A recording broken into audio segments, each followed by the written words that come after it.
apalagi gubernur yang sekarang. Nah, nggak tahu dah tuh urusannya.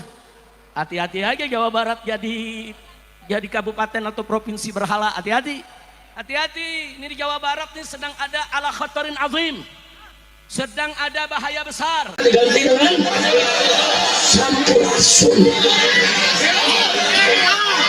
Campurasun. Betul, betul.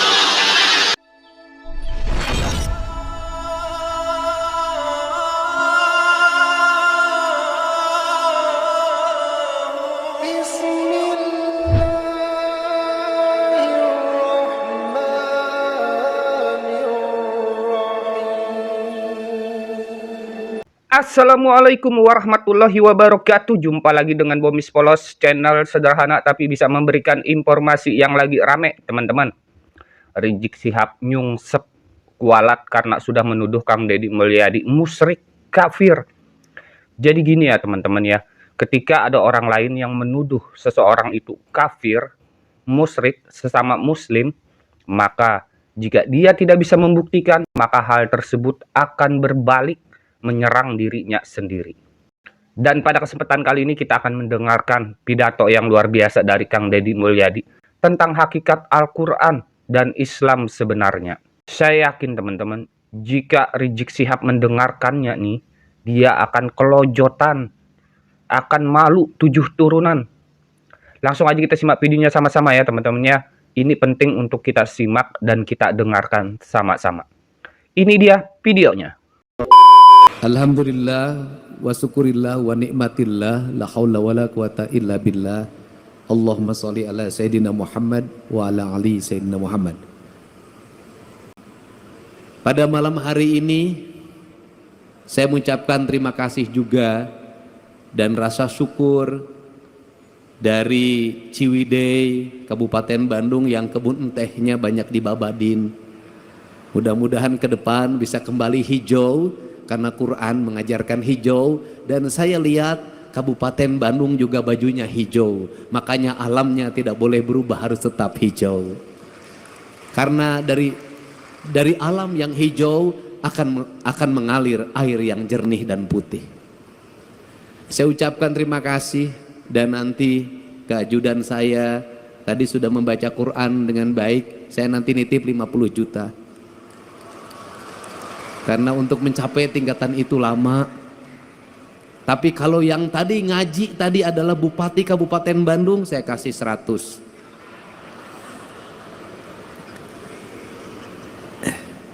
Saya mengucapkan terima kasih juga pada Kang Maman Imanul Haq. Ini tokoh santri yang menjadi politisi yang tetap konsisten pada keislaman dan kesundaan yang saya tahu. Sehingga kalimat kesundaan mohon Pak Kemenag, Pak Kanwil, itu ketika saya wakil bupati dulu, ada dosen Universitas Pasundan bernama Hidayat Suryalaga. Dia menulis terjemah Al-Quran dalam rumpaka Sunda yang sudah disusun dalam bentuk mamaos. Dan saya minta di tahun depan itu masuk menjadi salah satu cabang yang diperlombakan, yaitu mamaos dalam bahasa Sunda, tapi isi mamaosnya adalah terjemahan Al-Quran. Saya ucapkan terima kasih juga, karena kalau tidak saya sebut nanti saya dimarahin oleh Pak Bupati. Kang Asep Romli, terus anggota DPR RI juga, keluarga besar, bedas, tepuk tangan, saya ucapkan terima kasih. Saya mengucapkan terima kasih pada Pak Ketua DPRD Provinsi Jawa Barat yang mewakili Pangdam 3 Siliwangi, yang mewakili Kapolda Jabar, yang mewakili Kepala Kejaksaan Tinggi Jawa Barat, yang mewakili Ketua Pengadilan Agama Provinsi Jawa Barat, Ketua Pengadilan Tinggi Provinsi Jawa Barat. Semoga kita semua dalam keadaan sehat walafiat. Saya mengucapkan terima kasih atas kehadiran Ibu anggota Komisi 5 DPRD Provinsi Jawa Barat, Ibu Humaira. Saya ucapkan terima kasih, bajunya putih sama dengan saya. para bupati, para wali kota yang hadir pada kesempatan malam hari ini beserta istrinya. Mohon sabar, saya tidak akan dulu beserta istri sampai wangsit nanti datang. Pak Ketua MUI, saya ucapkan terima kasih atas kehadirannya. Para Ketua LVTQ yang telah sukses menyelenggarakan kegiatan ini. Seluruh tamu undangan yang berbahagia. Kita hari ini memasuki pada sebuah fase di mana kita mengagungkan Al-Quran. Al-Quran yang diagungkan oleh kita adalah Al-Quran yang dilihat dari sisi estetika pembacaan. Dari estetika pembacaan itu pada akhirnya akan lahir pemaknaan. Karena nilai-nilai agama kalau tidak disampaikan secara estetika, maka kita tidak akan bisa memahami Sang Maha Kuasa. Kita ini sampai hari ini memaknai Allah, sujud pada Allah, itu baru sampai pada tingkat estetika. Belum sampai pada tingkat hakikat, pada tingkat makna, pada makom spiritualitas yang tertinggi. Kita baru sampai pada tingkat estetik. Kita tertarik untuk salat dengan khusyuk, manakala imamnya berestetika dalam mengimami kita semua. Kita bolak-balik pergi umroh, merasa nyaman sholat di Masjidil Haram. Itu karena salah satu faktornya menurut saya, pertama jauh dari rumah sehingga tidak dikejar sama yang nagih utang di depan rumah, meninggalkan pekerjaan-pekerjaan yang ada di rumah, seluruh problem ditinggal semua. Kemudian yang berikutnya juga imamnya memiliki kualifikasi orang yang mumpuni di dalam mengimami kita dalam hafalan Al-Qur'annya. Setelah itu jangan dilupakan, bukan hanya imam, teknologi sound systemnya yang sangat tinggi dan harganya mahal. Kemudian kita seringkali berlaku tidak adil. Berlaku tidak adilnya apa? Seringkali orang-orang yang berdakwah mengejek imam-imam yang ada di kampung kita, yang bacaannya tidak begitu sempurna, qiraatnya tidak begitu menarik. Kemudian juga diperbandingkan dengan Masjidil Haram, tidak adil. Kenapa? Imam di kampung kita, satu, hidupnya bukan hidup dari mengimami.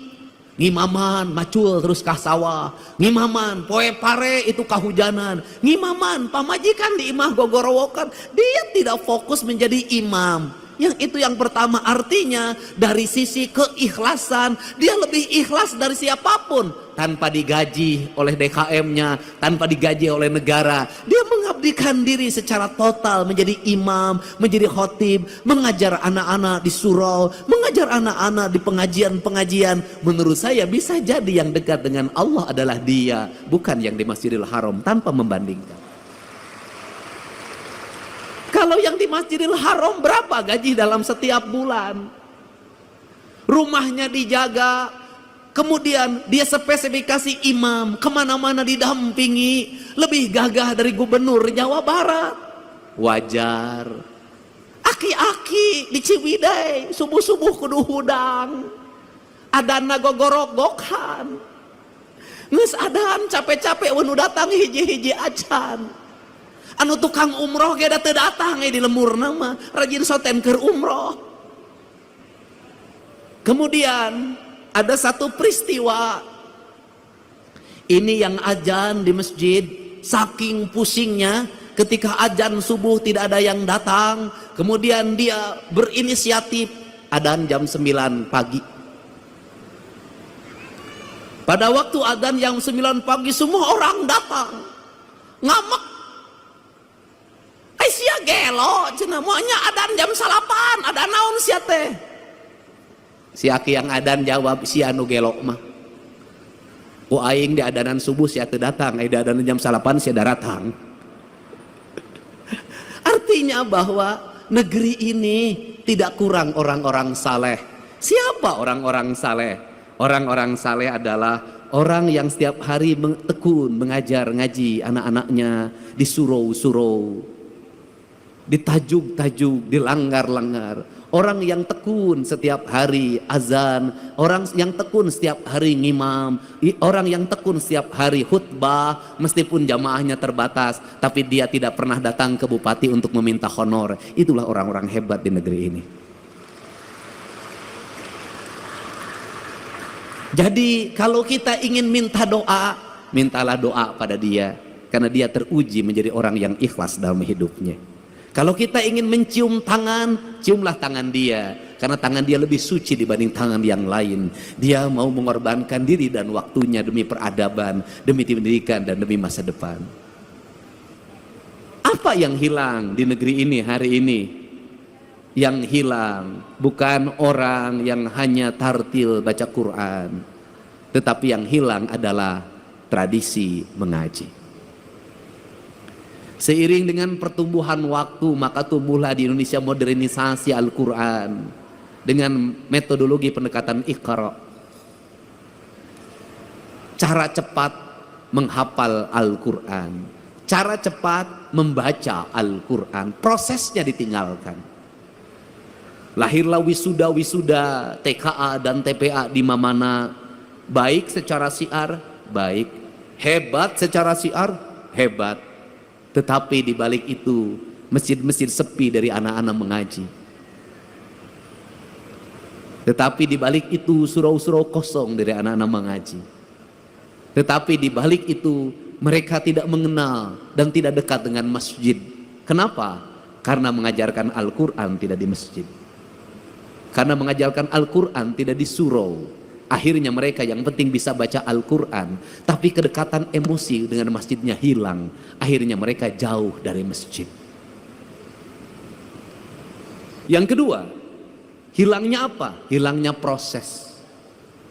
Dulu baca Al-Quran berlatihnya bisa 2 tahun baru bisa, 3 tahun baru bisa, ada yang 5 tahun baru bisa. Lambat sekali. Dari mulai ngeja, kemudian narawas, terus sampai belajar kuro, panjang sekali prosesnya. Dan pada waktu proses belajar itulah dia ke masjid.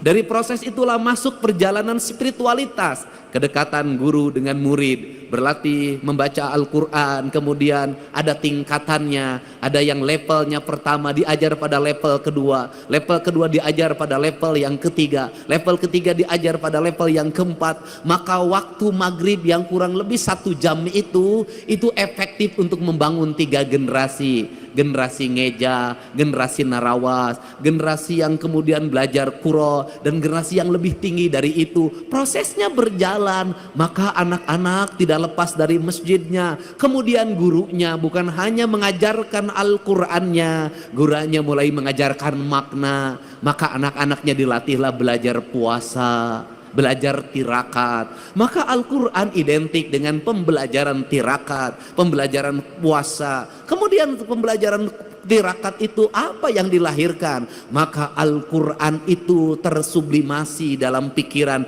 dalam relung bawah sadarnya. Karena lahir dalam relung bawah sadarnya, maka ucapannya bisa jadi tidak tartil karena ustadznya ustadz kampung. Tetapi ingat, dalam ucapan yang tidak tartil itu lahir makna keikhlasan, karena dia bersemayam dalam jiwa yang bersih. Jiwa yang bersih itu celik putih, celak herang, cang bulan, 14 jalan gede sasapuan, tegenek temalek balumbang timur narawangan. Apa yang terjadi? Ucapan-ucapan dari ayat Al-Qur'annya saciduh metu saucap nyata. Maka doa-doa pendeknya menjadi doa-doa yang sampai tembus ke langit-langit ilahiyah. Doa-doa pendeknya menembus batas, menembus pandang. maka lahirlah anak-anak yang bercahaya. Karena lahirlah anak-anak bercahaya, maka anak itu tumbuh menjadi para pemimpin, tumbuh menjadi kaum-kaum pergerakan, tumbuh menjadi kaum-kaum perubahan. Maka ucapan-ucapan Allahu Akbar yang lahir dari surau-surau kecil itu melahirkan ucapan kebangsaan yang memerdekakan perbudakan, memerdekakan ketertinggalan, menjadi spirit dalam sebuah perubahan tanpa biaya apapun dalam kehidupannya ini. Maka berhati-hatilah ketika siar sudah begitu besar, ketika anggaran semakin membesar, bahkan jadi anggarannya sangat besar. Ada dua sisi mata pedang. Yang satu membukakan syiar terlihat di media sosial, tetapi yang lain bisa jadi meredupkan cahaya yang ada dalam setiap relung manusia. Maka untuk itu tadi saya berpesan, ini bukan forum balapan Formula E, ini bukan forum liga, ini adalah forum spiritualitas. Tidak penting menjadi juara umum, tidak penting. Tidak penting menjadi juara pertama, kedua, ketiga, tidak penting.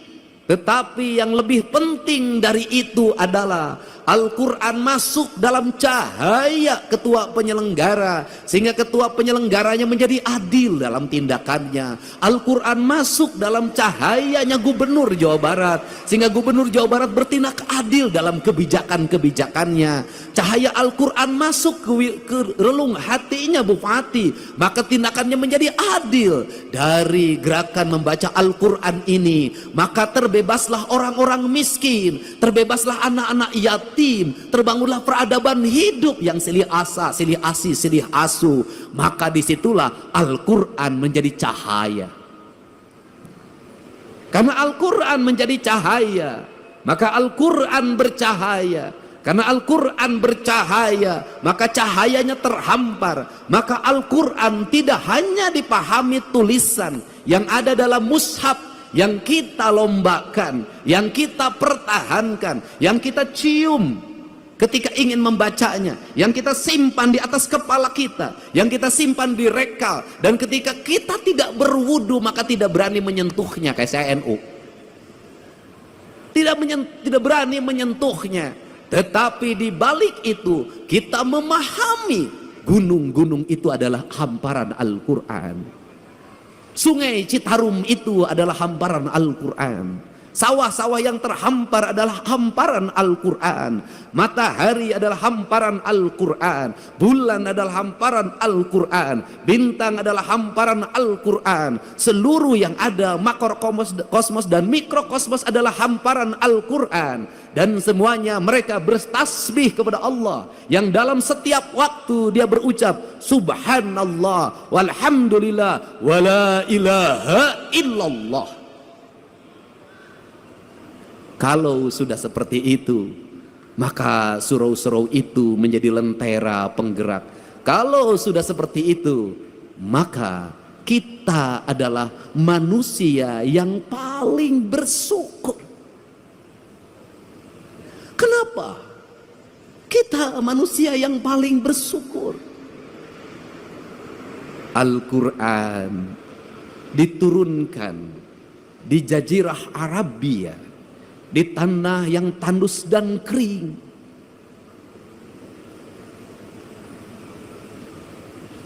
Di mana orang mengalami kesulitan untuk mendapatkan air.